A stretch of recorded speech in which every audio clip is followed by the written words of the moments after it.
You know what they told me the other day? What'd they say to you? They told me take a streetcar named Desire, transfer to one called Elysian Fields, and then what's the last one? No, I messed up. I used to know this so well, but I don't know it anymore. I want this for you so badly. I'm gonna Google. Well, I like the way that Vivian Lee does it because she goes Elysian Fields. Like she, Vivian Lee's like a classic. Wait, it's like they told me to take a streetcar named Desire and then transfer to call cemeteries and then Elysian Fields. Is that what it is? I think so. God, I don't know my Tennessee Williams anymore. I mean, I could go get my copy if we need it. I mean, if you're not a true theater student if you don't own a copy. Truly, the one with the little the figures, the stick figures, and the boobies. Yes, it's red, and then there's the one black one and the two white ones, which I don't know what that means, but Oh. Anyways, welcome and bienvenue. Welcome. Welcome back, everyone. Hi, hello, how are you? It's been a while. Chickadees, darlings. We're here. We're here. I did not like that show. I think that's what it's called. We're here with Bob the Drag Queen, Eureka O'Hara, and Shangela. Oh, you didn't like it? Girl, it was just drag queens. It was Queer Eye with drag queens. I'm sorry, but I don't need any of that queer bait nonsense. Get that out of my face. Yeah, big bummer. I never watched it. You're not missing much. I mean, support the queens, but... No, I know. Support the... I don't know. The dolls are the dolls. The dolls. Pigs and wigs, as Katya might say. Pig in a wig? We got a pig in a wig. Pig in a wig, honey. The little monster in a little dress. How are you this week, Kiki? I'm okay. I'm fine. I'm just okay? I exist right now, and that's okay. I'm doing fine. I exist. Okay. Yeah. You? I'm doing all right. Yeah. All right. That's one of Queen's best songs, and nobody knows about it. Why? Why doesn't anybody know about it? It's not like it's like from their first album, but it has that album has "Doing All Right" and "Keep Yourself Alive," which are two of my favorite Queen songs. I'm so sorry. You were saying how you were this week. Yeah. So I got my X-rays done for my back. Okay. I have very moderate scoliosis, which is serious. It causes me serious pain. So I wanted to show you my X-ray. Sure. Do you want to see it? It's bad, isn't it? Oh my god. Oh my god. That's a curvy back, darling. Curvy. Oh my god. She curvy. Honey, she said, you want a little bend? It's a little roller coaster. Truly, it is. Oh my god. Yeah, so this big C curve right here. Yeah. It causes this indentation in my back. Sure. It's like a sure. Sure. It's like a concavity, so I'm now going to physical therapy with a physical therapist who specializes in scoliosis. Well, let me be clear. I'm never going to have a straight back. Okay. I'm never going to. This will never look like your beautiful back. That's probably beautifully straight. Girl, I don't know about that, but sure. Two. But there are things that we can do to make it a little bit better. Right. There's breathing exercises. There's stretches. So I'm going to be working on that. But be nice to people because you never know what hidden pains they have. A curved back. I always have moments like this where I find I hear somebody's job like this, and I'm like, what a wonderful thing. And then I'm like, and I make art. Which is still important, but I'm always like, damn. That's why I did my phlebotomy externship. But you know what? Sometimes it's just you have to take pride in what you do. Listen, we have really cool jobs, and it's what we want to do. Well, it's just well, it's interesting to see other sides of the world. Correct. Listen, I'm sure that if we switched, I don't think either one of us could do either's job very well. A physical therapist and then me, it's if we switch jobs, we're both going to be screwed. Yeah. Yeah. That's why we have specialists. That's why we have degrees. Yeah. Yeah. Sorry, I hate to be a complete creep right now. This is a little rear window moment. There's a guy across the way who's totally been making a sandwich, and I just... Every once in a while, I'm like, oh, that's a man. And now, making a peanut butter and jelly sandwich when you're high on marijuana. This is the 18th Bell reference we've made on this damn show. Oh my god. We saw it this week. Okay, have to talk about that. It was a religious experience. It was probably, that was the equivalent of what I imagine Rocky Horror is like. Hey kids, have you heard of Landmark Hillcrest? Cinemas? It's a movie theater where they play the indies. Movies that a lot of people don't know about. But they're really good. They have some of the best popcorn of any theater in San Diego. Oh my gosh, the best popcorn. It was so good. And those red vines were chewy. And you can't forget my all-time fave. She's Miss Crispin herself. The best cider on this godforsaken planet. We went to go and see Bo Burnham's inside. In theaters. In the theaters, because, you know. Gotta support our boy. I just realized how extra that is. The Netflix logo popped up right at the very beginning and everybody cheered. Because it was like, oh god, but I mean, people sang and clapped and it was really magical. Stood up, like, I mean, it was an experience. It was quite like, so I cried. Yeah. Because I was thinking about, you know, why Bo made the special in the first place and how he made it alone. Absolutely. And how he made it with no audience. Absolutely. And there was this audience in this theater just screaming at the screen. He's not performing for us. This was recorded. But we're screaming and cheering and laughing and crying. And like, I really, really hope that he got to see that. Me too. And that he got to appreciate how much everyone appreciates what he did. Me too. Me too. I love him so much. Yeah, same. I realized we didn't introduce ourselves. Go ahead. Should I go? Mm-hmm. Oh, okay. Well, I'm your gay boyfriend who watches sports so we can talk to your dad, Kian. And I am this week at the butter shop, Jill Jones. Oh, hi, gay. Hi, gay. You're sashaying away with deals. And if you do hand stuff, you get 4. Listen, Meg Stalter is one of the best comedians of our time. She's on Meg Stalter. That's her name. TikTok, Instagram. If you want to see her on TV, you can watch her in Hacks. You can watch her in Broad City. Hilarious. I love her. I love her. But yeah, I forgot that we didn't introduce ourselves, just in case the kids out here don't know who we are. Hey, kids. Hey. Kiki. Yes? So I have a question for you because I had this moment. I was watching this YouTube video and I had a moment. So here's my question. Okay. What is an actor role that is so underrated? That, like, it's so good, but it's super underrated and nobody ever thinks about how amazing it is. That's a difficult question because I feel that way about a number of roles. But if I have to go off one that's like at the top of my head, and people, if they've seen this movie, are going to be like, Kian, are you serious? Yeah. I personally believe that people often forget about how good Annette Bening is in American Beauty. Wow. Okay. I think that should have won her the Oscar. Oh. I think what she's doing is there's so many moments that she has in that film where I just think about that scene. You've seen the movie, right? Yeah, just once though. It's a hard movie to watch, but I think about that scene when she's trying to sell the house. Mm-hmm. And she's like, I will sell this house today. And she keeps saying it to herself when she's doing all this crazy stuff. And then there's just that moment when she doesn't sell it. And she like closes the blinds and she like screams and is like hitting herself. Oh my god, yeah. And it's just like, oh man. I don't know. Everybody talks about Kevin Spacey in that movie, and I don't think people realize that, like, Annette Bening is doing... That she was doing the work. She was doing the work of that film. Mm-hmm. She's amazing in that movie, and I think so often it goes unnoticed. So, that's gonna be me. I mean, that literally could be, like, an entire episode. whole episode? Is me talking about underrated performances. Okay. Yeah. For some reason, just, like, my YouTube algorithm is all over the place. Sure. And, that's number 3. Just a video popped up about The Emperor's New Groove. Oh, and David Spade. I was like, Eartha Kitt is in this movie. She's Yzma. She's Yzma. Yes. And that performance is iconic.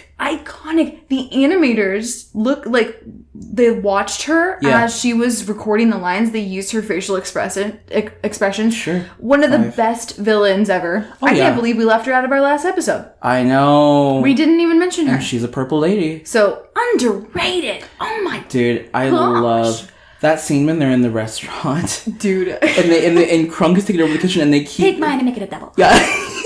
and Cusco, he's like, keep walking it through. He's like, yep, got it. Yep. Oh, it's I'll never get over Cusco's little booty. Yes, and then dress. they sing her happy birthday, and she has that giant sombrero when she's so angry. Oh, I love Emperor's New Groove. I watched that movie like twice last year. Oh, cool. I haven't seen the movie in centuries, and then I was like, let's watch it twice in 1 year. It's amazingly done. One of the best. It's really, really well done. Very funny. Yes. It's got to be one of my favorites. Oh, absolutely. Tom Jones on the soundtrack. Tom Jones in the movie. Come on. Come on. I've never seen that in theaters. Really? Yep, sure do. Wait, what year did that come out? I'm curious. I'm gonna take a hot guess say 2003. You're very close. 2000. Really? Mm-hmm. December 15th, 2000. The day before my birthday. That's why I love it so much. Yeah. Oh wow, that's so crazy. Cusco. Yeah. Boom, baby. I love when they all turn into animals, and he's like, "Get them!" And he's like, I just got turned into a cow. Can I go home?" She's like, "All right, you can go." She goes, "You're excused." Anybody else? No, I'm good. Get them! One of the best. That is such niche humor. I've been turned into a cow. Can I go home? Yes, the way he's holding his little. Yep. Oh yes, welcome back to Revolving Doors, a theater podcast. So let's get started. Let's get started. We're gonna kick this episode off answering some listener questions that didn't get answered yet, and we're gonna preface this with these listener questions. We got a few of the same ones. Yes. So we figured that we really should talk about this. Yes. So we're gonna start off with Sydney.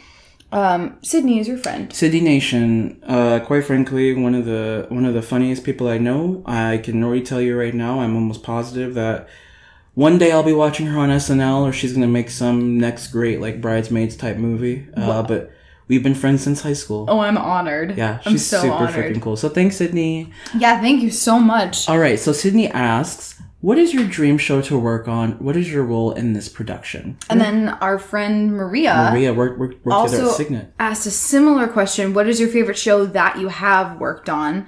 And what is your dream show to work on, and in what role? So I think we should answer the what's your dream show to work on, and what's your role that you would want. Why don't you go first? Sure. Here I go again. Here I go again on my own. Down the only Man, road. screw that show. We hate Sorry. Rock of Ages. We don't like Rock of Ages. Boy, Sydney, this is a good question. Really good question. And yeah. I guess I'll say this. You know what? I'm just going to say it. Okay. If one day they ever decided to do like a genderless production of Cabaret, I would love to play Sally Bowles. Wow. Yeah. I really would. I just think that role really touches me. I mean, Liza's the one that really like gets me going. Of course. But I do love Cabaret, and yeah, I mean the MC seems fun, but I just think that I feel like there's so much I could bring to Sally. So I would definitely play that role. I love that for you. Yeah. That's amazing. I mean, who knows? Well, I almost got very personal on the pod. Wow, that was crazy. Wow, I really want to know what you're going to say now. I was just going to say that, and I do believe this, but one day when I am a woman, I'll play that role. Oh, yes! Oh my gosh! Oh, I will be a woman one day. I've wanted to transition since I was high school, but that's a whole other story. That's huge. Yeah. I actually did not know that. Yep. Wow, Key. Yep. Thank you for sharing such an amazing part of yourself with me and with everyone. Yeah. That's amazing. I fully support you. Can't wait. Thank you. I know I always feel bad when I say such important things that are like about my life that are like on social media or like not on I think we should cheers to that. Here we go. Cheers. That's there amazing. We go. Yes, we love it. We absolutely love that. Yes. So anyways, yes, I would love to play Sally Bowles one day. That's like my dream. You? Well, I think mine is a little bit difficult as well. I can't really think of one right now, like at this point in my life, with like who I am and how I am changing as a person and how I'm, coming into my own. I always thought that my dream role in a production would be acting. Yeah. As I want to play the father in Next to Normal. Like I just love that role. I remember watching it because I did a spot op for it when it was at SDMT. You got them good hands then. Oh, thank you. That was weird, but spot ops, you gotta, like, your hands have got to endure. Yeah, you gotta be strong, and you gotta be ready to. It's hot. It's hot. I was gonna say really hot. It's steaming. Yeah, it got really hot, but I was invested in the show. Yeah. I loved it, and I was, he was one of the characters that I was on the whole show. Yeah. And I just remember feeling so I was impressed by the performance. It was Robert Townsend, I think.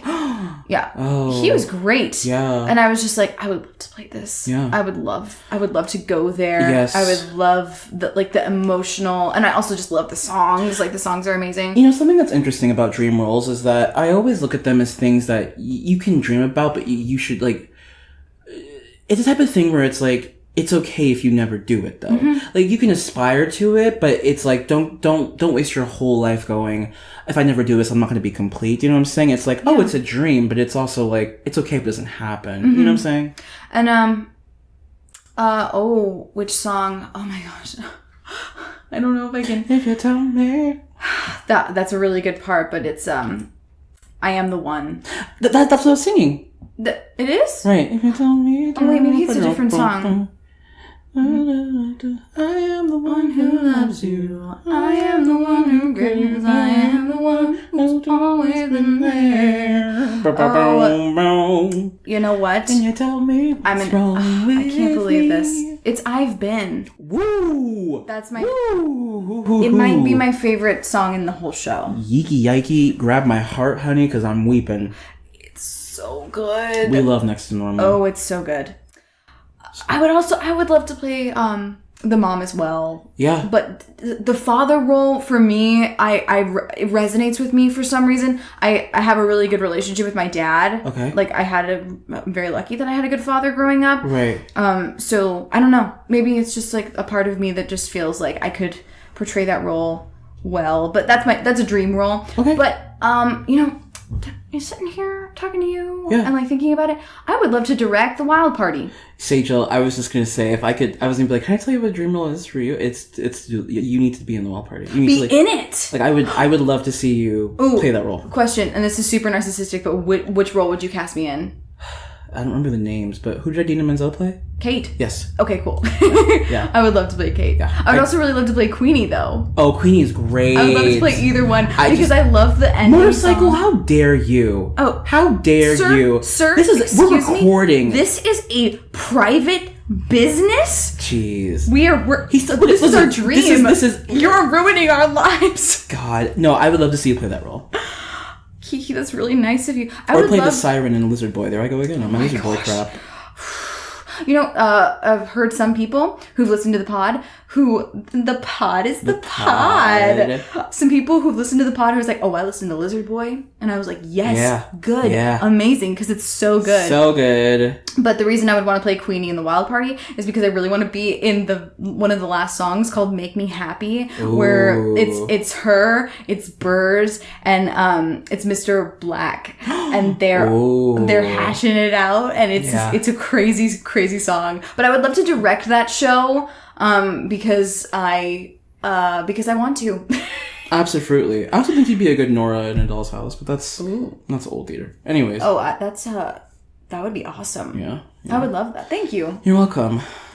So, that was Sydney's question. Yeah. Thank you, Sydney. And part of Maria's question, but the other part. Was it? Of Maria's question is, what is your favorite show you've worked on? That's a great question. Okay. Let me rock my brain. I gotta think about it. It's really tough because, like, I've enjoyed, like, different shows for different reasons. Absolutely. But when I think about this question, I think about favorite because, like, I walked away from it and I was like, oh, I've been changed. Oh, like, I've grown. It's like... Are we doing this? I don't know the words to that song. I just know that every year in high school they play For Good as the seniors graduate, and everybody's like, I'm like, shut up, turn this crap off. Sorry, I'm joking.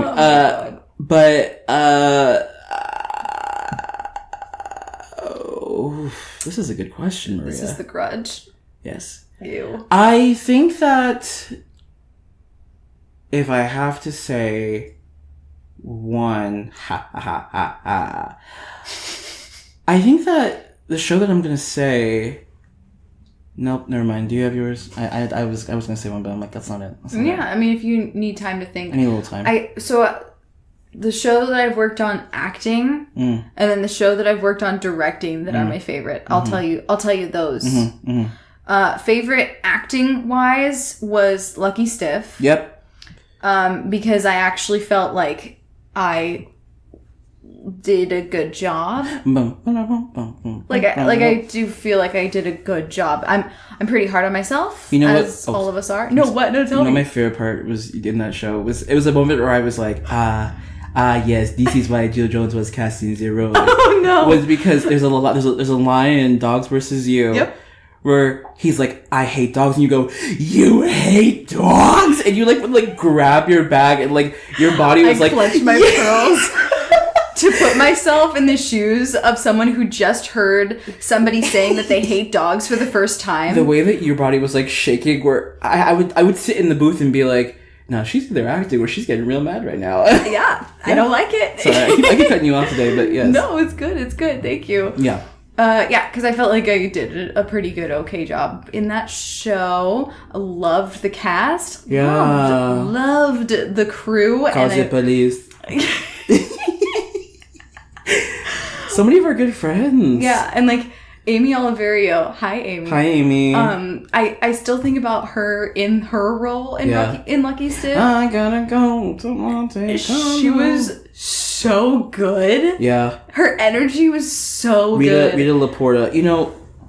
Keep going. I think I have something. Hold on. Oh, yeah. And then Cassandra and Lauda. I was just gonna say. Just some of my favorite people to be in a show with my favorite people. When they would go, hi, and how are you? Uh-huh. Yeah. Oh, my God. They were so good. They were hi, so and how good. you do? Uh-huh. They were amazing.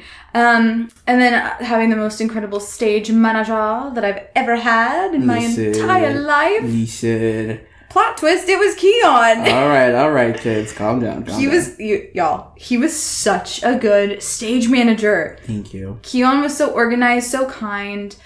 And then having a great director. I thought that Gino did a wonderful job. And I really felt like he cared about us. And he kept the gift that we gave him. Yes. All through the show that he did on Broadway. Yeah, and I have such great memories of that show. I felt like I did a pretty good job, and I just really enjoyed the process. I keep wanting to sing today. That's why it's taking so long.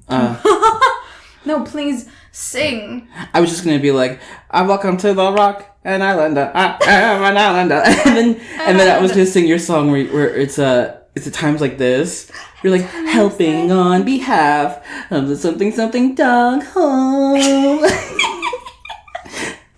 Anyways. At times like this, I sure could use a dog. And then you remember people would. What my favorite thing was about that show was because we had that very animated set, and we had the wine glasses that would flip, and the audience would eat that up. So there was what Kian's talking about. We had 2D props. Yes. Because the cartoon, it was very cartoony. Yeah. And Gino wanted to lean into that. Yeah. So we literally had cartoon props. Yeah. My purse looked like a 2D purse. It was really cool. And I had a huge pair of knitting needles, really over the top. And so in one of the scenes, me and the other character were drinking champagne.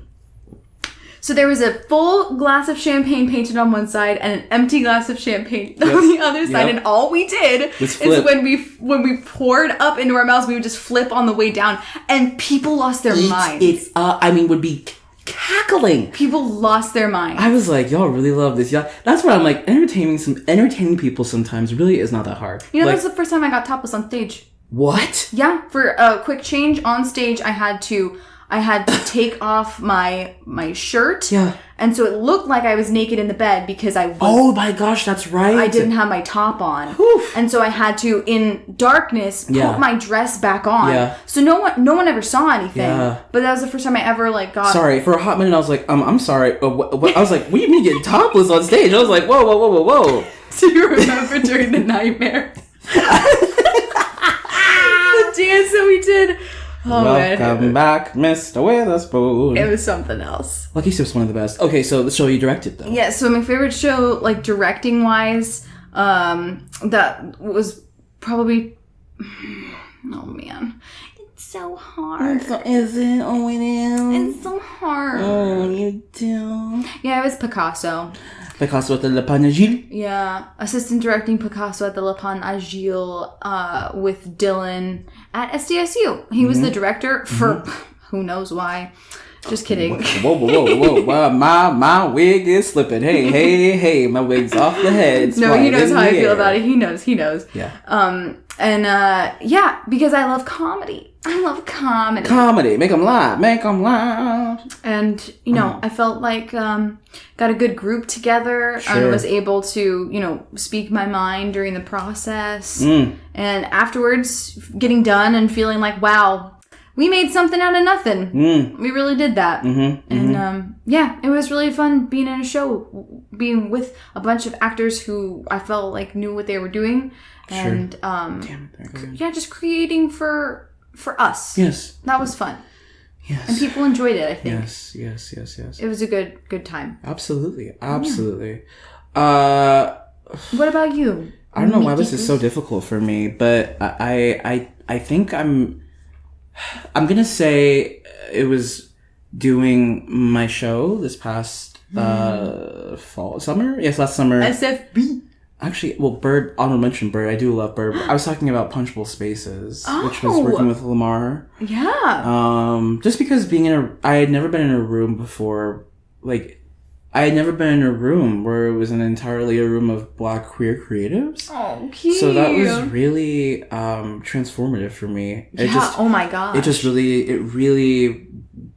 It was what I hope was just a preview of what I hope the future will be. So, oh, I love that. For me, that was a really huge moment. So, like, it was like a moment of like hope. Yes. Was it cathartic at all? Yeah, because I always thought my writing was something that could be a hobby, and I still sometimes have to fight that. And so to be able to write something and then to hear it be done well, and to like have my all my little small queer like intricacies that then like are picked up on, and then they only play them greater because they understand what it is, and then it's like it's a beautiful thing when you don't have to explain something, but rather like you're celebrating it, and even better, you're like, oh my god, wait, what if we did this? And it's like, oh, now you're just elevating it to the next level. So it was just really fun to banter and That's like amazing. build that. Like I already wrote the piece, but it was like I gave them the bones and they built a palace. That didn't make any sense because bones don't make a palace. But no, but I got what I totally get it. Yeah. So it was a huge thing for me. So yeah. That's incredible, Kian. Lamar really is such a gem in this world. So Lamar Perry, if you're listening, love you, boo. Yes. Incredible. Yes. So that was mine. That was mine. I don't know. As an actor, I don't know. I love everything I do for different reasons, except for one. Oh, wait. She will go unnamed.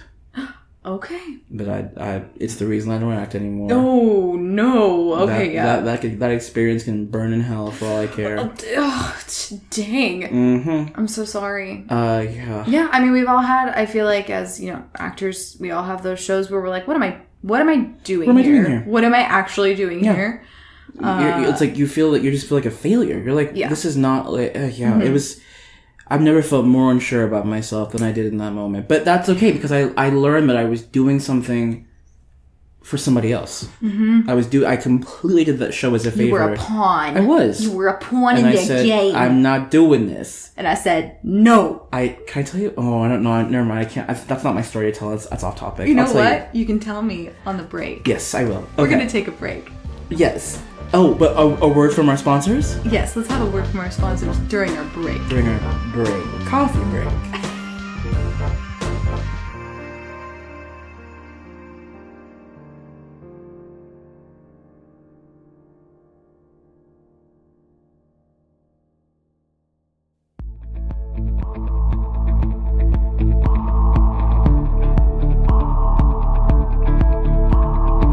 Hi, gay! This week's episode is brought to you by wine, the sexy grape juice kids aren't allowed to have. Whether it's turtle time, or you're enjoying a classy evening on the patio of your multi-million-dollar mansion, watching the sunset over the trees while fireflies playfully flicker across the horizon, or you're crying on the pull-out couch of your studio apartment while binging Netflix before you need to wake up at 5 a.m. to be at your third job, wine is the beverage for you. Like Linda Belcher said, Bobby! Hey, wine, open up. Linda's coming in. Wine is not for everyone. Do not drink wine if you find it icky. Always drink responsibly with your pinky up. If you do find it icky, here's a pro tip. Mix red wine with some Sprite. You'll thank me later. And remember, kids, there is always a time and a place for boxed wine. And now, back to the show.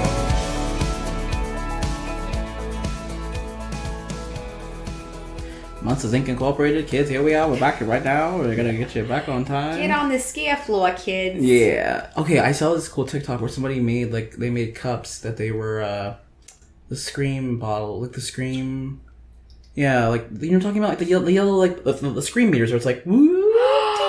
They made what? They made mugs and cups out of Oh, that's cool. I was like, I may have to invest in that. Oh, see, I love stuff like that. They should sell that at Disneyland. Why don't they? They really should. Oh, I don't know. Yeah. Idiots. Well, Disney, I'm sure, sent them a strongly worded email saying, you may not steal our intellectual property. Bitches. So, what do you think of Bezos's peen? What is it called? Blue Horizon? I don't know what it's called, dude. Girl, I gotta be honest with you. I'm gonna be 100% frank. Do it. My friend, my good Judy, my sister, Anna, texted me about that. I have to be honest with you. If she didn't text me, I probably would have known. I could not care about Jeff Bezos. You know, that is so funny because same, and the only reason I know about it is because there was a meme of Dr. Evil, and it was somebody that had a picture of Dr. Evil in his little spacesuit, and somebody's like, I'm telling my kids this was Jeff Bezos. Yeah. I don't know. It was like, oh, okay. On to more pressing things. It looks like a huge Johnson. Oh my god, those bits were my favorite. I just love Austin Powers. Listen, if you don't like Austin Powers, then you can get out. You can get out of here, girl, because this isn't Austin Powers. I'm gonna say Foxy Cleopatra, and I'm a whole lot of woman. Oh, dude, God. Which one's your favorite? I don't know if I can pick. I think Goldmember, maybe. I think for me, it's The Spy Who Shagged Me. It's the second one. Yeah, The Spy Who Shagged Me so good. Because that one has, what's her name? Heather Graham. I love But Heather I do Graham. love International Man of Mystery. I mean, it's iconic. They're all iconic so in their good. own way. I just think they're... That's a series where... Each one gets better. Each one, it gets really good. Yeah. All of them are really good.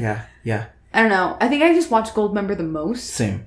Because this, which one is The Spy Who Shagged Me? Which one is A Lot of Vagina? Which one is that one? Is that the International Man of Mystery, the very first one? Yeah, I think it's the very first one. Yeah, I wasn't allowed to watch that one because she gets naked. I remember my my dad renting it from Hollywood Video, and we watched it, and I remember the scene of him going to the casino with number 2, and he's like, come on, man, sit down there, wrestle it, show it who's boss. Dude. He's like, who's your investor? Who hired you? Dude, the positional comedy in those movies, the one where he's in the tent and he's got mini-me strapped to him, and it looks like he's giving birth to mini-me. And they're like, oh god, yeah. And then of course you can't forget when he's driving the car and he gets stuck in the thing and he keeps backing up and he's like, nee. Or there's the one where he's like, stop, and he gets run over. And of course the first one has the iconic scene when he dances with the fembots, and it's like, every time I think I touch myself. He's he's got a carpet, taped to his chest. I love how when they shoot, well, they can't see what I'm doing, but they're always like, do. They're just so, oh, God, I love Austin Powers. One of my favorite moments in, that whole thing is, when she's like, send in the bats! Yes. And then she gets done, she kills a bunch of guys, and she goes,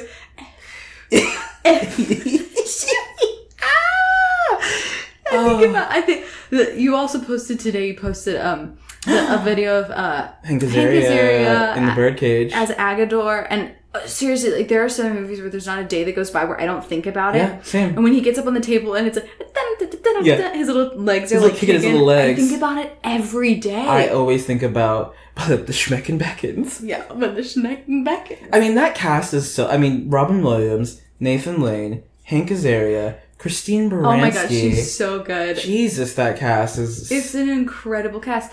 And, that the part where you have to do an eclectic celebration of a dance. You do fussy. You do Martha Graham, and Twyla, and Michael Kidd. But you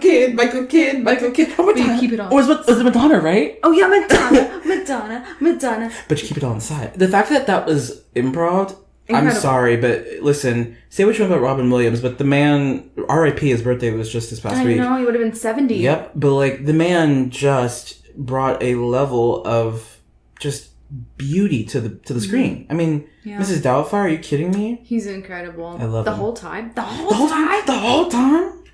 Kiki, I have a weird question for you. Yes. What do you think is something about you that you think that the boomers would hate the most? Oh dear, what a question! I know. I don't know why I thought of it. Just all of a sudden. If you only say "here, boom, boom," say "well." You were saying that before. She's like "boom, boom, boom, ba-doom, boom, ba-doom." Well. I gotta be honest with you. I think it's the fact that I question a lot. I think it just is this thing where it's like, why asking so many questions? Just do it. And I'm always going, well, I just want to make sure that I understand you 100%. And I think a little bit too far ahead sometimes. And I find that it's just like, focus in the moment. Stop thinking. You're stressing me out by thinking so far ahead, where I'm like, you're stressing me out by not thinking so far ahead. Oh, wow. But that's honestly a kind of BS answer. I don't know. It's a personality difference for sure. I don't know. What's yours? Because I'm like, I don't even know how to answer that. Maybe tattoos. Oh, we're talking about that? Mm-hmm. Oh, well, I mean, girl, a lot of things. A lot of things. Just like, look at me. I was saying, like, look at me for 1 second, and they're like, oh God. This guy, my pearls. It's like, well, these fools probably. Never mind. Let me not get too into it, because I'm like, these fools probably are like, oh well, I'm sorry. You're supposed to be in the back. No. Hey, I've dealt with it before. I know you have. I once told a man at Signet, I'm sorry, I won't serve you because he called me boy. Oh, wow! I didn't know that. I did not know that. Well, no more. No longer. Sleep no more. Oh, we could talk about Sleep No More. Sleep No More is... We'll save that when we talk about form. Yes. How's that? That's a good one. So, there's something interesting that happened this week. They announced it on July 21st. Actors Equity Association announces open access, expanding eligibility for union membership. Baby, the floodgates have opened. Kiki, what do you think about this? No, I think that it's interesting because I do think that it's nice that, you know, some people want this, right? And before it was like, I don't have enough credits. I'm not getting enough work to get this thing. Mm-hmm. However, I just think that something is more rewarding when you work for it and you get it versus I paid for it. And I think what also bothers me, and there's some great TikToks on it that I've seen, is that it's trying to be this like, well, we're being, EDI told us to be more open and and I'm like, listen, you know that you're going bankrupt because of last year, and you know that you need to get some cash in that account, and you know that there are people out there who just want it. And listen, nothing against them. If they do, they do. But I think overall, there's not a realization. It's a double-edged sword where it's like, thank you for opening the door. But now, do you also realize that, like, not everyone can afford an equity actor? It's tough. I think it's two sides of the sword. I think it's where you land, you know? It's where you land. For me, I think it's not a good thing, personally. Okay. I'm gonna read a little bit of this press release just so everyone knows what's going on. New York. As the live arts industry begins to restart and work increases as the pandemic diminishes, Actors Equity Association, the national union representing more than 51,000 professional actors and stage managers in live theater, has announced a new open access membership policy, allowing any theater worker who can demonstrate they have worked professionally as an actor or stage manager within Equity's geographical jurisdiction to join the union. Previously, eligibility for union membership has been limited to those working for an Equity employer, whether by direct contract offer or through the Equity Membership Candidate Program, or to members of a sibling union. Now, Equity is broadening access to union jobs that offer living wages, benefits, and important workplace safety provisions. Listen, it does have good elements to it, you know? Like, I mean, I think there's people I know who I think it's good for them because I think they were in a place where they worked a lot, but they're still not able to quite get it. And so I think for them, I mean, that's the thing about access is that it does come, nothing in life is black and white, you know? There's always gray. And so it's like, it's so cool. It's so wonderful that this is happening. But I think there's a larger question. I mean, I think about myself as a, you know, I don't know if I can talk about this yet, but in the job that I have at Signet, where it's like I have to do casting, we're limited to the amount of contracts that we can have. And so it's like, I think about people who are non-union, right? Who can work anywhere they want, who can come in and do an open call and can go, I want to get, I'm going to audition for this role, right? Whereas an Equity actor, you're auditioning for a show. You're just auditioning for, you know, maybe, they have roles that are meant for Equity, but for the most part, it's just going, well, you can come audition for the show, and hopefully you'll get into one of them. You know, there's no guarantee that you're going to get it, because it's like you're no longer fighting just for a role. You're fighting against other actors who are Equity. Do people know what Actors Equity is? Do people know what that is? I mean... we talked about it a little bit, but it's basically, it's the union. It's the actors union. It's how you get your, health care. It's so interesting to me how Actors Equity is like the worst of them all. Like, I don't know about Isn't that funny? It's because like the musicians Equity, honey, where was I? Dang. Okay, so my friend Delaney, who I love, she's a technician, a spotlighter, operator. She does all technician in theater. I was with her one time at a rehearsal.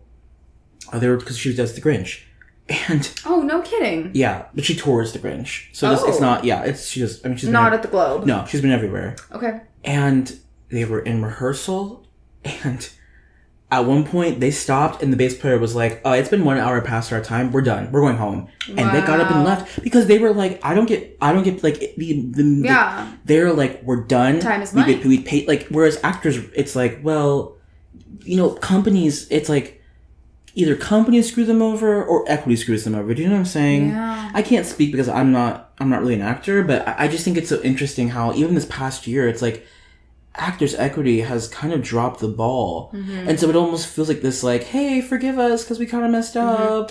Well, this is interesting. Quote, the old system had a significant flaw. It made employers the gatekeepers of Equity membership with almost no other pathways to joining, said Kate Schindel, president of Actors Equity Association. Quote, the entertainment industry is disproportionately white, including and especially theatrical leadership. The union has inadvertently contributed to the systemic exclusion of BIPOC artists and others with marginalized identities by maintaining a system in which being hired to work those contracts was a prerequisite of membership. We hope that artists from all backgrounds will join us in building a union that uplifts the entire theater community, especially those who have not felt included or welcome in the past. I think that's an excuse. I think that's here we go again. These noises, these outside noises, please. Look. Sorry, no, somebody's probably in trouble, so that's sorry. Respect firefighters. Yeah, respect firefighters. Go get them, boys. I just think that I think that that's a bit of a.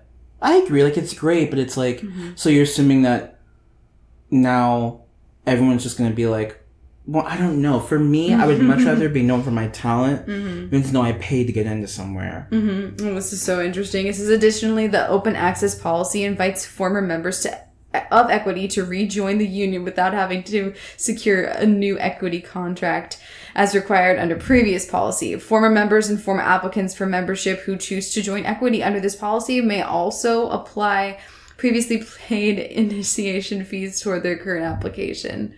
I just think it's so interesting how, like, the basis of everything, this is kind of like what happened with the Eugene O'Neill Center, too, where, you know, people were kind of upset that they weren't being paid enough. And it's just this thing that boils down to the bottom line, which is respect your employer. Respect your actors. Respect your creatives. It's like, why are you paying people less than they deserve? Why are you not recognizing people for the work they do? Like, why are you letting... It's like, people are not meant to be played with. Like, they're not meant to be these careless things that's just like, oh, well, you know, they'll do it because they're desperate. Girl, no.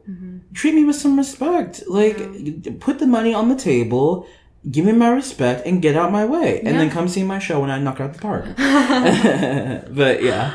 Yeah. And it says that this is effective immediately. You know, I'm sure that, and I would love, please, if you're an actor who's listening to this, or, you know, you're a member of, I would love to know what you're thinking, because I want to know what do current Equity members think about this, and then if you're an actor, are you gonna do this? Yes, like how are you feeling? You know, I would love to have some discussions with y'all. So I'd also like to know from like people who've worked like super hard to get this, and then it's like, oh, I gotta pay to get my way in now. Like, I don't know, something about it just feels.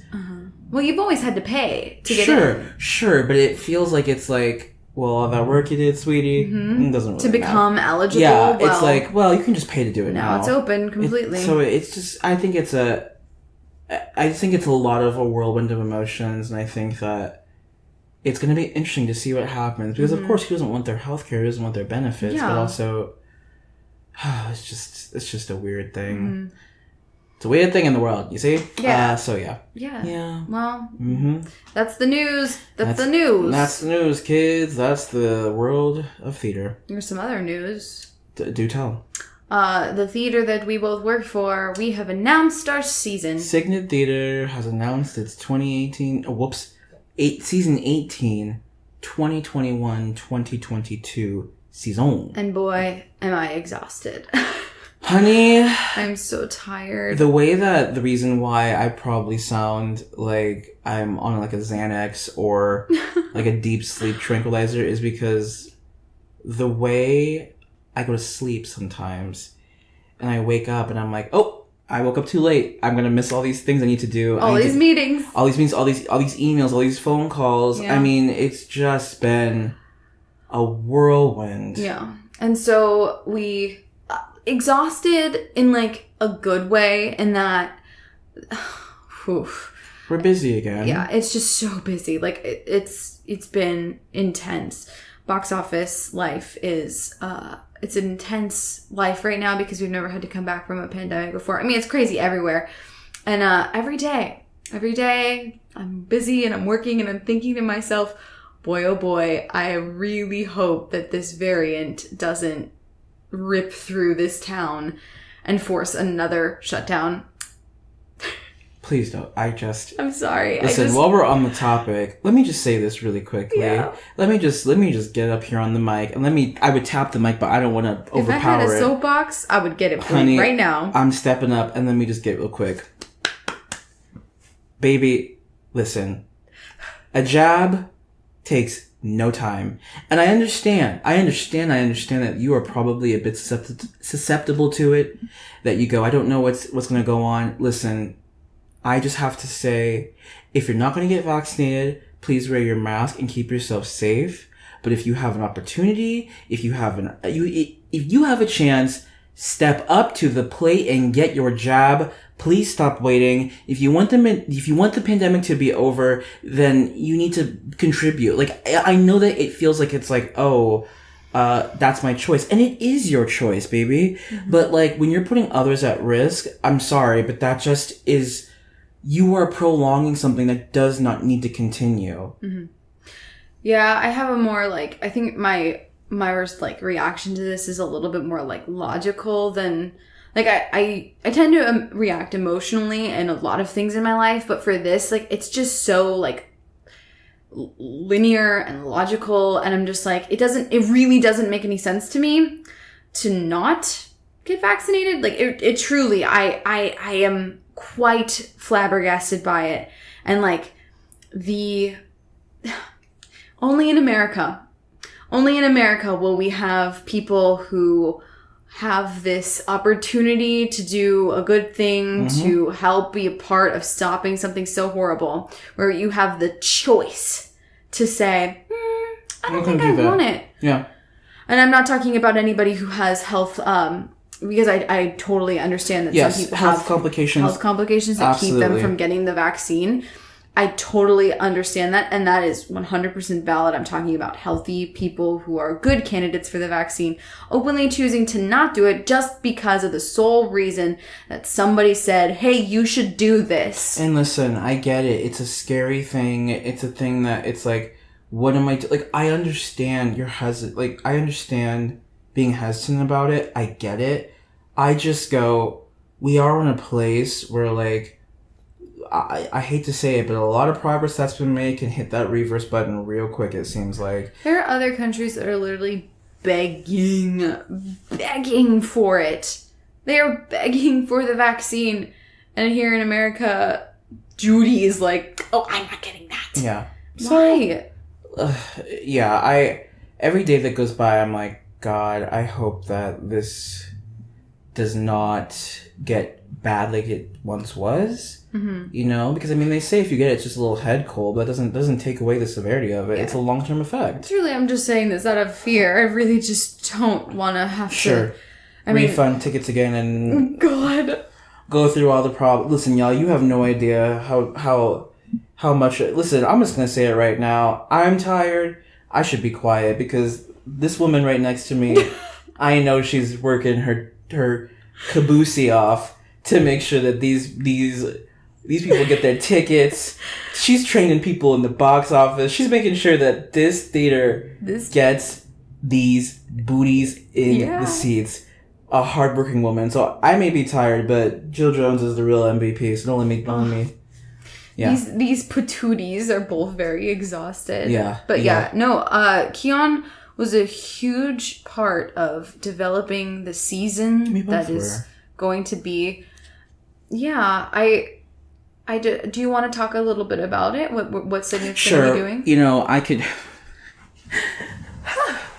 Well, so yeah, I'm lucky to be an associate artistic director at Signet Theater. Yes, Kiki. And you know, proud of you. Thank you. And yeah, we should have started sooner. I'm just saying.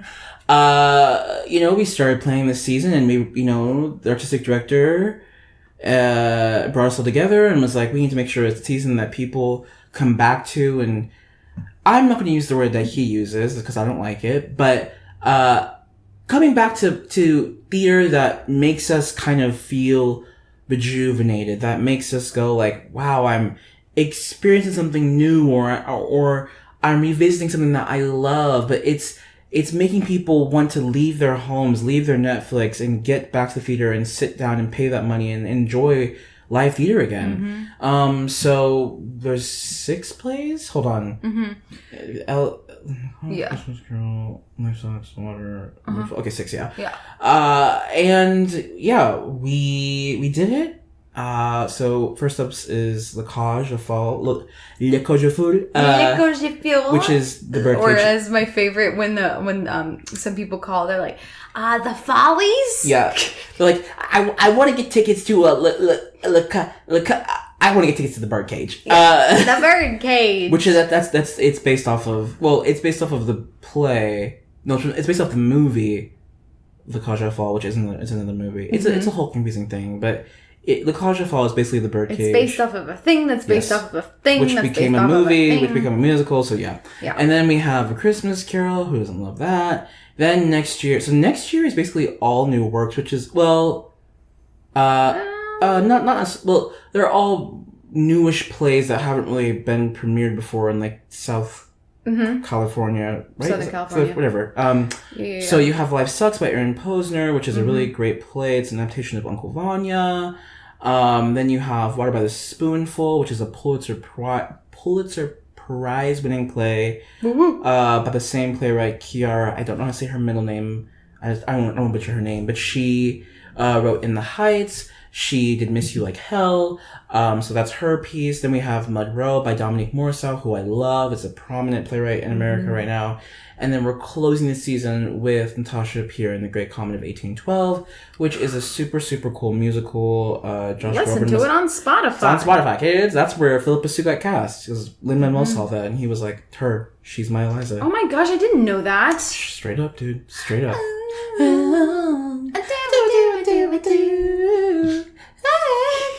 My favorite thing still is her going at the end of Hamilton. And she's like, okay, but I will say, spoiler for anybody who hasn't seen Hamilton, when Philip dies and she's like screaming over his body, I was like, ooh, I'm affected. Yeah. I'm affected. Choosing a season has been wild. Yeah. To say the least. It's been a time. You know, you have to put aside sometimes the thoughts that you want. You have to go like, well, what I want isn't what San Diego may want. Yep. That right there. It's been a journey. They say that the human brain. All right.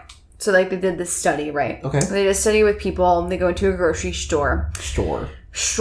Like want to a grocery store. See, you sound like the name's Piddle. See. You sound like Helen Hunt.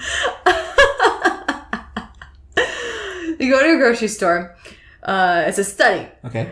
And they have a grocery store that's got 3 different types of jams. Oh. And then a store that's got 20 different types of jams. Oh. When you're presented with less options, you are more likely to make a decision on something. Yes. So picking this season was very, very difficult because all of the time that was freed up by the pandemic, all this time to read all these different plays, there's so many, it made it more difficult for our human brains to really channel in on a decision. Yes, and we're also there's 5 of us in that room, right? Mm-hmm. You also have a lot of different voices. And I feel like for the most part, we all are kind of on the same page, but yeah, it's been a journey. I mean, I don't know. I think that I'm gonna be honest. Mm-hmm. Oh boy. No, it's okay. Sean Murray, if you're listening, forgive me because I do respect you. You are my boss, and I respect you. But I do feel like 2 of the pieces, they weren't discussed. I think the problem that happened with this pandemic is that we got relaxed and we didn't want to we didn't realize how far or how long this was going to last. Mm-hmm. And so I think at times the anxiety made it prolonged, which is understandable. Mm-hmm. And so I think for 2 of these pieces, as excited as I am for them, I think they were rushed. Mm. And so I'm curious how audiences are going to be receptive to them because I don't know how much we really sat down and thought, we're gonna all, like, the decision was made for us. Do you know what I'm saying? Bottom line though, are you proud of the season? Like, are you excited and are you happy to have your name on it? Yes, I am. I there's only one that I'm like, I don't know about that, but I for the most part, I am really proud of it. I think it's wonderful. We have two like one thing that I am just like, I'm gonna be on my like pedestal about this is the fact that we do have 2 female guest directors. Mm-hmm. I actually gave up my spot because I was supposed to direct, and there was a moment where I was offered a play at in my opinion, a short notice, and I was like, you know what? Like, I this is my time to learn. It's not my time to do this right now. Mm-hmm. And I think sometimes being a leader and being in the arts, you have to be selfless. You have to look at the room and go, who's not there? Who's not being represented? Who can I say, like, hey, let's make some room. Let's open the table. You come sit down with me. Mm-hmm. And so I'm really happy that we do have 2 female guest directors coming, 2 wonderful, brilliant minds. You're going to be working with one of them, Meg DeBoard, and then Delicia Sonnenberg, who are 2. They're just brilliant. So overall, yeah, I'm proud of the season. I think there's going to be a lot to offer, and so I hope people show up. So if you need tickets, by the way, when this does all happen, you do have 2 people here. I used to work in the box office, but Jill works in the box office. Can't always promise it'll be free. Sometimes you're going to have to pay half off. Yeah, but we'll do what we can. We'll do what we can. So if you want to come see some theater, we open September 7th. Well, September 10th is when... Yeah. Opening night is September 17th for La Cage aux Folles. La Cage aux Folles. Yeah, I'm proud of it too, and I think that so like one of the telling factors is when I'm on the phone and I'm explaining what the shows are, and people will go, well, I've never heard of these plays, and I'm like, yes, good. That's good. A good thing. That's a really, really good thing. Like, you're more susceptible. It's what we were saying before. It's like, how do classics become classics? Yeah. So I'm excited. And I am, crossing my fingers, and I just think that we need to take a nap. She's like, let's go. She said, honey, I'm ready to go to sleep. Wrap this up. No, I don't think we're talking about this, like, as a society right now. I don't know if you're feeling this. There's a collective impatience right now. Like, everybody is just like... give it to me. Yeah. And like, when I'm out driving, I'm like, what the heck? Like, people are crazy. I don't know if it's because it was a full moon last night or what's going on, but people are just being kind of crazy right now. Yeah. And I also don't think that we're talking about, like, going from not seeing anybody, being completely, like, sequestered to our homes and our private spaces, and now we're out and about. I'm going mad. Like, I'm going crazy. Yeah. Doing the exact same thing that I used to do. Yep. But, like, I'm not used to doing it. So I'm like... It's a huge readjustment. God, like, I'm so tired. And I'm like, I worked 3 jobs and went to school full time. Right. How? I think that we, at least for me, it's like, I think we just learned that we were doing too much before. Do you know what I'm saying? Like, we were doing what we needed to do, but it was like, we were over exhausting. We were over, like the gas was empty, but the car, we just kept hitting, like, it was, that's not a good analogy, but it just, you know what? There's this great analogy I heard. Where it was like, okay, let me ask you. Okay, here we go. I mean, messing up, but let me go. So, you have a heart monitor, right? Okay.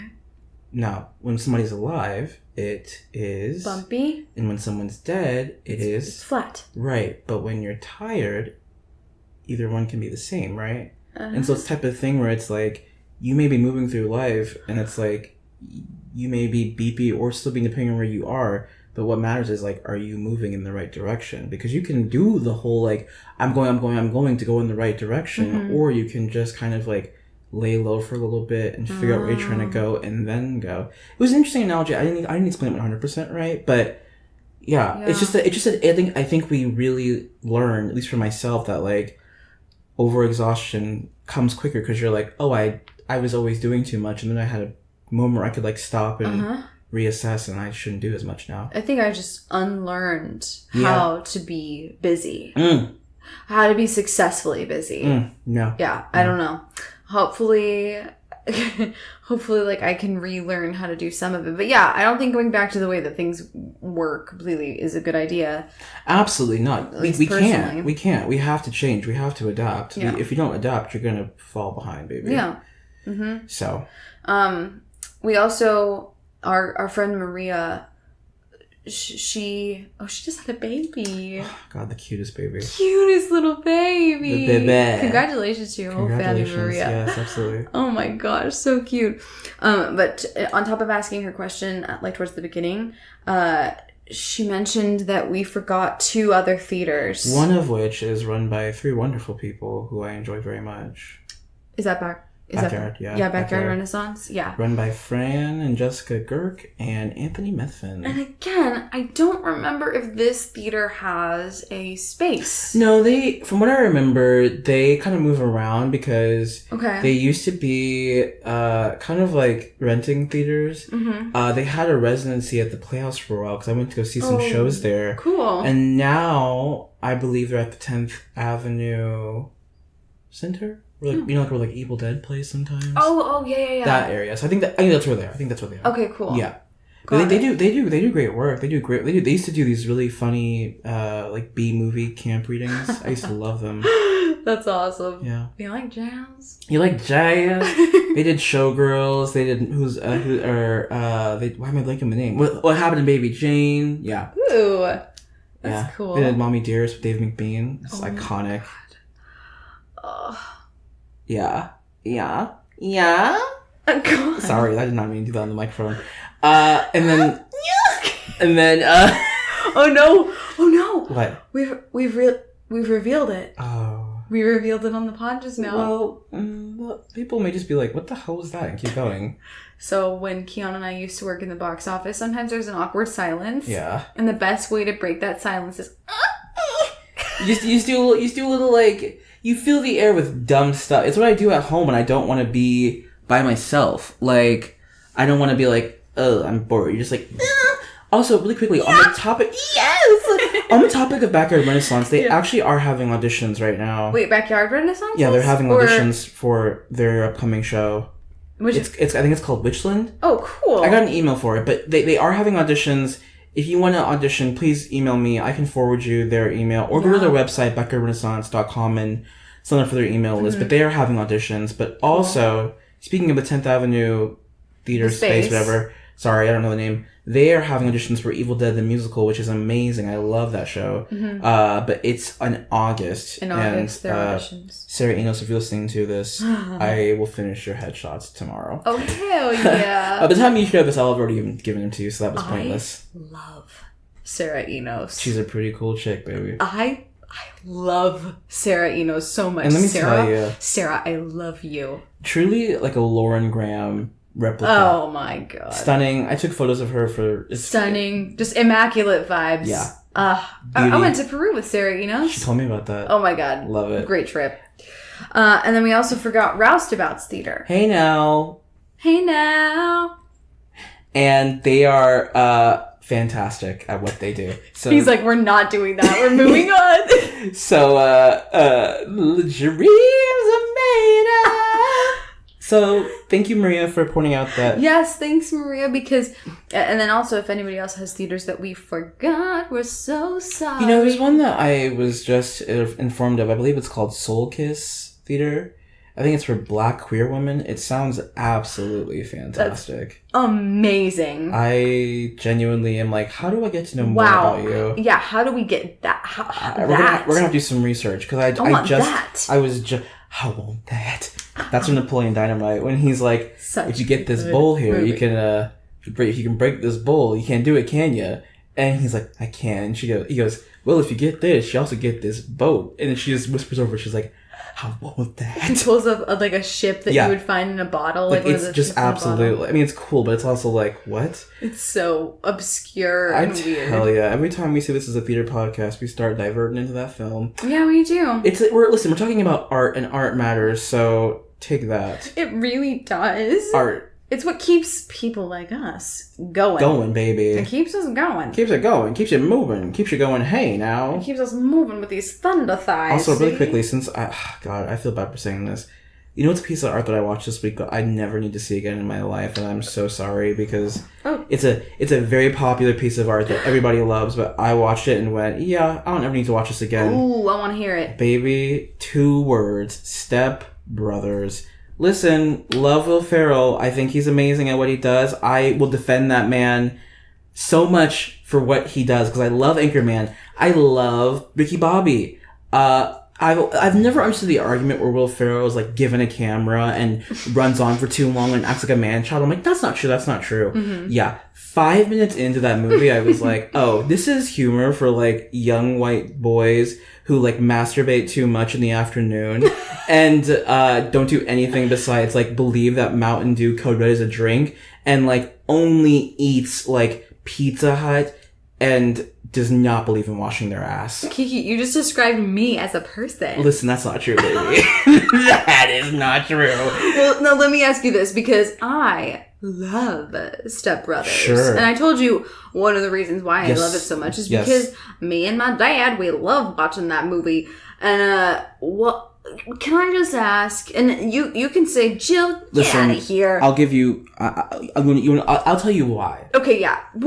Was your watching experience not a good one? It was tainted because I was in the room with somebody who I genuinely was like, I don't like you. And the fact that this movie makes you laugh, I believe this person is derogatory towards women and is rude. And so I go, if this makes you laugh, if this is the stuff that you like, I don't want to be associated with you at all. So therefore, by knowing that you sort of like this, I refuse to like it. Got it. It was me being 100% a petty a-hole.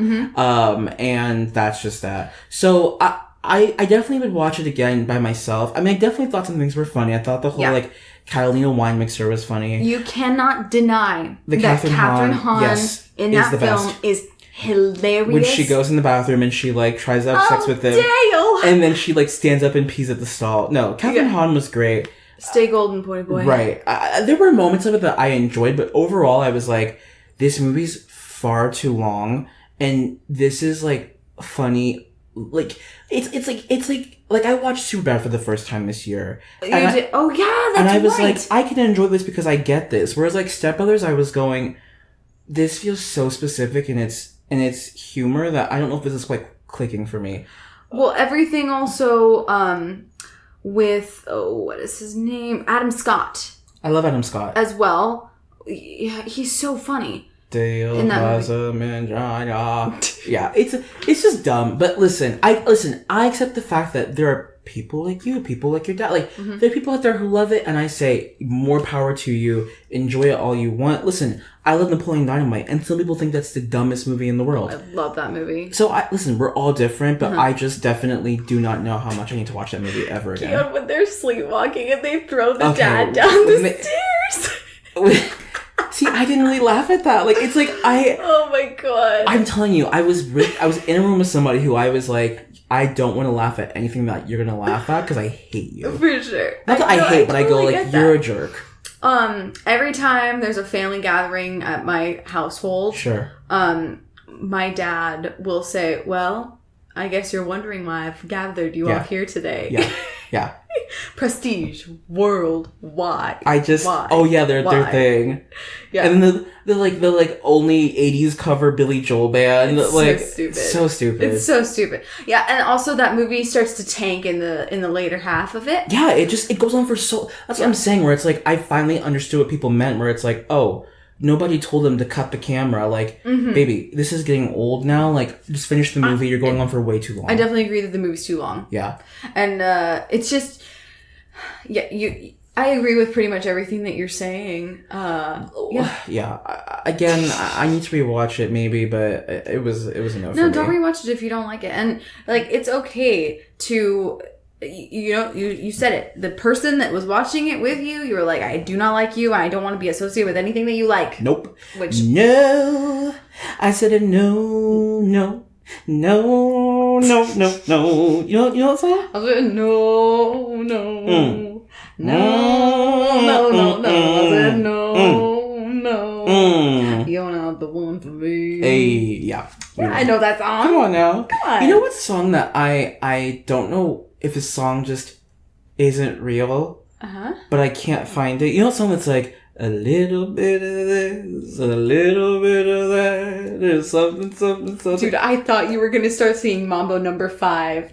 A little bit of Monica in my life. Oh, Lou Vega. Is that his name? I don't know. Yeah? Anyways.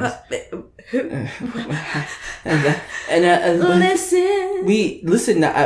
Hey, do you like butt stuff? Do you, we should, hey, please go watch Meg Stalter do the companies during Pride Month. And if you do mouth stuff, you get 4. Things gotta have gender neutral terms now. What is this? Is that your TikTok of the week? I accidentally opened a TikTok. Okay. No, it's not my TikTok of the week. We should do our TikToks of the week. Okay, yeah. Okay, I'm gonna find mine. Mine is so dumb. I have a lot, but I realized this week that I like TikToks that are visual, so it doesn't really make sense. I tried to find one that has good audio that personally I thought was a hoot and holler, and I need to find it. I know I saw it. Okay, here we go. This is my TikTok of the week. Here we go. Okay. All I know is I hope that toilet works. I had a cold brew earlier.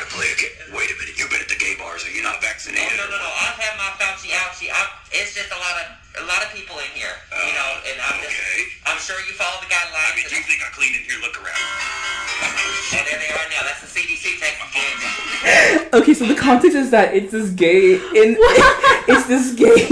trying to make small talk in the Saw trap room before the event starts, and I don't know why, but it's the whole like I had my Fauci ouchie and him being like, oh, that's the CDC calling me right now, girl. Something about it, it's so dumb, but it makes me giggle. Okay, I love that so much. That's my tiki-talkie of the week. Oh, lovely. Okay, so we took a minute because finding TikTok. Ooh, sorry, I'm a little loud. Finding TikToks, it can be tough. Like when you're a busy working human being, sometimes you don't have all the time to go on. I know that I'm really busy. Listen, the one that I found I found that one this morning. So Jill took a minute to find hers, but we're here now. Do Jill? you remember the seagulls? Yes. Oh shit. Make sure you get a little picture of me, babe. Last time I looked like a fat little bean chicken. That's a dope photo, babe. You look like a phoenix or some shit. Yeah, that one. Okay, same guy. This one isn't better, but it's still really good. Oh. Oi, what's going on? Is this your vehicle, sir? Yeah, why? Yep, I'm writing you a chippy ticket, mate. Oh, come on, mate. I'm just about to get back here. Yeah, you took too long, brother, so you owe me 4 chippies by tomorrow, Arvo, okay? I'm not paying that. Well, then you give me no choice. I'm going to have to shit all over this vehicle, mate. Oh, come on. Just doing my job, chief. Amazing. Just doing my job, chief. Immaculate. It's this tiny little bird, and he's sitting on a car, and he's got his little ticket and his little writing. His little thing. His little chippy ticket. He points to it with his little pencil. He's like, yeah. It says 4 chips on it. It's so cute. So cute. It made my week. It's just so effortless. Also was honorable mention for my TikTok of the week. It was this one about this guy talking about how he snuck into Kanye West's like his like album release party. It was pretty cool. It was a very like Ocean's 11 type of stunt move. I was like, wow, dang, this guy really did. Do you believe him? No, I don't. I think it's off the talk. But I listen, for the moment, I'll believe it. Anyways, follow us on TikTok. We don't have a TikTok. We should make one though. Oh God. No, I don't. I would never be good at that. We have our own personal TikToks. Yeah. So I guess you could follow us there. Don't follow me. Don't look at me. Don't follow me. Is that everything that we have to talk about? Yeah, we did. This is the pod. Is the pod. The pod. We're a little chaotic this week because it's once again it's exhaustion. Oh no, this is just like the norm. It really is. I hope you know that with every episode you're getting to know us more and more, and you're getting to realize that we really are a pair of fools. You're getting to know the dolls are the dolls, and we're just the little babies and just doing our little podcast. We're just sitting on this hot couch. This couch is so hot. I'm actually fine. It's just that my neck is like, ew. Like, I'm gonna have to go home and scrub so I don't get that nasty ring on my white shirts. Well, as always. Well, oh my God. For the first time we can say it. You can follow... Wait, what's the Instagram again? Hold on. Jesus. We just made it. But thank you. Okay, first of all, we almost have 70 followers, which is huge. So thank you so much to everyone who followed. You can follow us at Revolving Doors Pod. If you don't know how to spell that, I'm sorry. It's the same name as the podcast. Just put pod next to it at the end. Mm-hmm. But yes, Revolving Doors Pod. Please follow us. Share the account. Tell your friends. Tell us what kind of content you want to see on the pod. Like we put some cute stuff on there the other day. So yeah, let us know. Let us know in the comments. Oh my God. You also can go to patrickbeaterco.com to keep update with everything that Patrick's doing. Mm-hmm. Patchwork, not Patrick. That's kind of everything else we have. I just thought of a TikTok that I saw when I first got TikTok of this girl. Are you on Tourette's TikTok? Oh no. Yeah, I follow a lot of people who have Tourette's just because like their journey is very like emotional. Right. They go through a lot, but this one girl, she was getting really upset at one of her tics because she was like, I'm gonna just wait for it to happen. And she waited for it to happen. And she literally was like, hi guys, welcome back to my channel. And she's like, what the fuck is that? Oh my God. That is so annoying. I hate it so much. That's terrifying. Yeah. Wow. Anyways, welcome back to our channel. Hi. We love you. We thank you for all your support. Yeah, have a wonderful week, everyone. Yeah. Please let us know if you need us. Happy August. By the time this comes out, it'll be August, so... Oh, yeah. Wait, right? Or no, it'll still be July? It'll still be July. I'm sorry, I'm a fraud. Well, a fraud? Because you got a day wrong? I am. You might as well just get out. I'm a crook. now you go and get yourself all cozied up or enjoy your work day. Be safe, and we'll see you next time. Bye-bye. Bye.